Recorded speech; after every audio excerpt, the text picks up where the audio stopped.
if you could share a little bit, if you could share a little bit about what was one of your like favorite things about Indonesia and the culture, and one of your favorite things about Mongolia and the culture.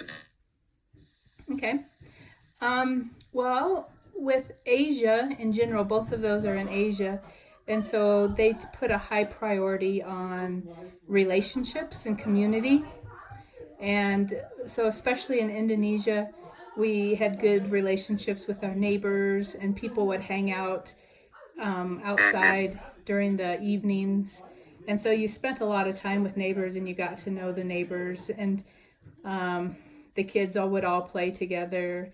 And because it was nice weather, you just felt that community.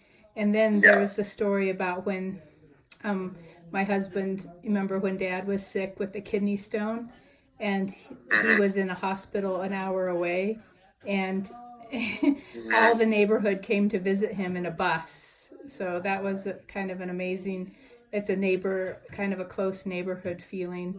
Everyone goes to all the weddings, everyone goes to all the funerals. Yeah. So that's a neat feeling. In Mongolia it was a little bit in Mongolia it was a little bit different because it's colder and you have the fences. Each house is surrounded by a yard with a big fence and a big dog. So that was a little bit different feeling, but they were still very included you, like because David was a teacher, then we became part of the community really easily, and everyone accepted us and invited us to come to their parties and things. So we enjoyed that aspect as well. Okay, that's really interesting. Also, as studying Indonesia and Mongolia as an elementary classroom, what is something really unique about each of those countries' cultures that that we could take away? So Mongolia has a lot of animals. Remember, they have more horses than people in Mongolia, and it's a nomadic culture. I would say it's more like a semi-nomadic culture, but they move their houses, what they're called gers. They're like a white tent, and they move them around to find pasture for their animals. So they move in the spring, they move in the winter, they move in the fall.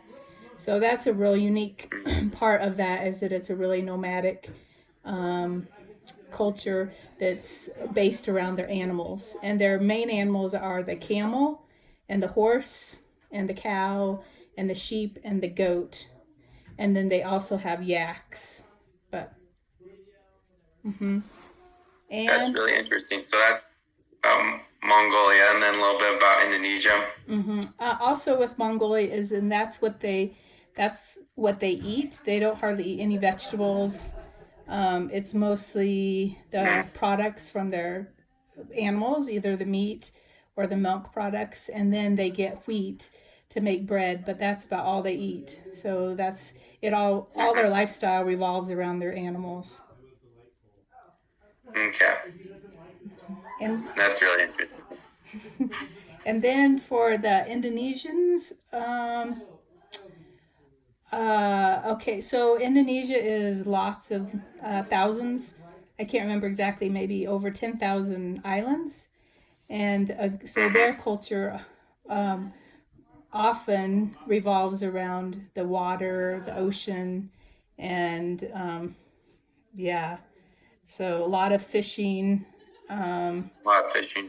Yeah, and it's such a nice climate that they raise a lot of rice. So I think, if I'm not mistaken, they have 3 crops of rice a year.